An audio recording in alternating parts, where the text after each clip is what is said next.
Okay guys आज आमे किछि जानिबा जिनिस जहाँ निहाती आवश्यक आम दैनंदिन जीवन रे ताकू आमे जानि नबा उचित। तेणु सबुठारु लंबा झरणा जार समाप्ति नाही ता होछि लुह। हाँ कि नहीं? हाँ टिके दुख पाइले आम आखिरु निश्चित रूप रे लुह आसी जाए। बुझी पाले? तेणु सबुठारु लंबा झरणा बोली ताकू कहा जाइछि। एवं सबुठारु बड़ जगह होची आपण जानिथबे सबुठारु बड़ होची हृदय। क्षमा करिबा माफ करिदेबा सेटा होची हृदय।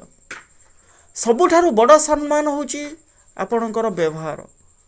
जहाँ भी आपण पाखर थाउ कि न थाउ जदि आपणकर व्यवहार भलो अछि ताले आपण जने सम्मानीय व्यक्ति। तेणु व्यवहार सबुठारु बड़ सम्मान। आ सबुठारु बड़ आशा होची लोभ।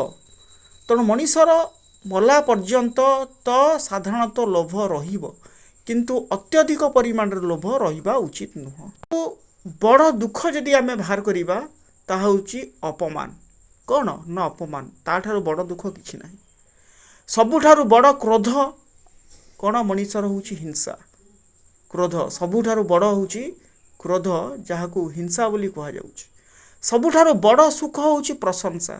जदि आमे कोठी टिके प्रशंसा आसिला आम मन कौन होउची ना कुंडे मोट हो जाउची। सुखरे आमे माने जर्जरित हो जाउछु। एवं सबुठारु बड़ धन होउची सौंदर्य। तेणु आपणक पाखरे कोटी कोटी टंका अछि किंतु आपण शरीर गठन एवं सौंदर्यता नाही ताहले तार भी किछि धनर किछि मूल्य नाही। तेणु श्रेष्ठ धन सौंदर्य। आ सबुठारु बड़ शक्ति होउची मस्तिष्क। तेणु आमर ए कंप्यूटर तैयारी करिछि सेई मस्तिष्क थिबा व्यक्ति बा व्यक्ति बा साइंस जहाँ को आम कौचे से जन व्यक्ति विशेष ना नहीं से कंप्यूटर तैयारी करछि नेट रो व्यवहार कराउछि मोबाइल जोड़ा जिते सब जिनिस जोड़ा होछि हमर टेक्नोलोजी आ साइंस एंड टेक्नोलोजी जहाँ सब तैयारी होछि सब मनीष ही तैयारी करछि। तेणु सबुठारु बड़ शक्ति होछि कौन आपणकर मस्तिष्क। एवं सबुठारु बड़ दुख होछि रोग। आ उठे कही सबुठारु बड़ दुख अपमान रोग मध्य होछि गोटा सबुठारु बड़ दुख। जदि वीडियोटी भल लगी निश्चित लाइक शेयर कमेंट्स और सब्सक्राइब करेंगे। Okay thanks for watching my video.